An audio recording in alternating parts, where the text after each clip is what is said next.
Hey, Kristen, so excited. Chef Marty Mongiello was here, a former White House chef. So exciting. And he brought his 9-year-old daughter, Raina. Welcome to the show. This is great. Yeah. Intergenerational. So, Marty, you're teaching Raina how to do all this, huh? Yeah. Yep. She's avid, loves cooking and baking. Oh, my gosh. Yep. Are you going to be a White House chef, too, one day?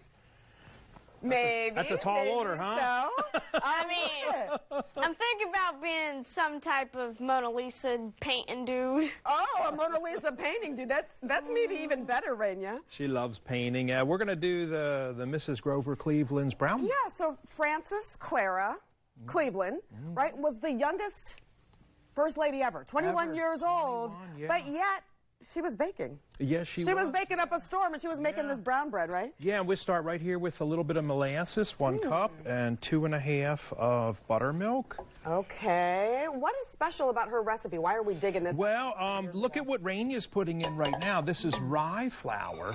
Ooh. So, this is cornmeal she put in. A lot of people are wondering why people in Boston would be eating cornmeal, and you have the rye flour. Dump that in. How much Yeah, rye the whole flour? thing. That's 2.5 cups there, and the recipe is available. We got here a little bit of baking soda. All right, how much baking soda? Of course, it's going to start out This is just clumpy. a heaping teaspoon. Okay. We'll whip him in. And this is making sure it rises? Yes, this is going to help with that. And 1 level teaspoon of salt there. Okay, what is yeah. it? You know, sweet recipes always have a little salt. Why is that? Yeah, it's sweet and, sour. People love it. I like that combination? Yeah, they love it. Yeah, it's like the salted caramel that people love. So, that is all right, good now stuff. we're going to move this over here, Raina. Okay. Let's come on over yonder. All right. Because Raina was busy doing a well-buttered pan that is there. well So buttered. Do we this like it is. layered like that? I always make it super thin. I like it thick. Yeah. Oh. Make sure it doesn't stick. Okay. And when the English actually strip out all the wheat out of the colonies and demand we want it all, send it all over, we see the colonies start using cornmeal. And so this is a very famous bread that is going to be steamed. And look at that. Let's just pour it right in there. So whenever we're making recipes from the late 1800s, it always seems to have cornmeal. Yes, and this one is a crazy one in my book. The way she wrote it up is a bowl of flour and a bowl of rye and a bowl of... So no exact measurements. Yeah, it's like, what's a bowl? What's a bowl? How big is the bowl that she's using? I had to play with it and really try to figure it out. And this is kind of, like I said, it's a steamed bread, Cheryl. Okay, what makes it steamed? I've never even heard of that. Look, we're going to do water. Oh, in the pan. And I grew up as a child eating this B&M brown bread in a can.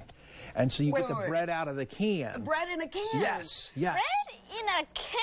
What do you think? That sounds crazy. That's crazy talk, Mark. This is super crazy, too. 325 degrees, 2 hours and 20 minutes steaming. Ooh. 2 hours and 20 minutes? Yes, at 325. This is gonna cook like all morning. Yes, and then we take it out of the steam and we bake it for 20 minutes. Okay. And we end up with this wonderful brown bread here. Okay. And we love to slather it with butter. Can we eat this with our fingers? We can, yeah. Butter is basically the frosting. Finger licking good. Can I take this one? Yes, you can. Okay. And I like the Raina. You're going to get one. I like mine just slathered with butter. Slathered with butter. This recipe has lots of butter. Butter. It's good. Have grown up eating this my whole life. Very famous Boston brown bread. It's a little bit of like raisin bread. Yes, and Super sometimes moist. A little squishy, Marty, but I love that. We make it with raisins sometimes. Okay. Did you like it, Raina? She didn't grow up eating it her whole life. Not her favorite, but still pretty good, right? Yeah. I think the rye flour really catches people, and the molasses and the cornmeal. Yeah, it's an interesting complexity of flavors. No wheat. Did you bring this recipe to the White House? This was already there from Frances Folsom Cleveland. So they've been making it ever since the late 1800s with Frances? Yes. And now our town is named after Grover, her husband, Grover Cleveland. So we thought, what a...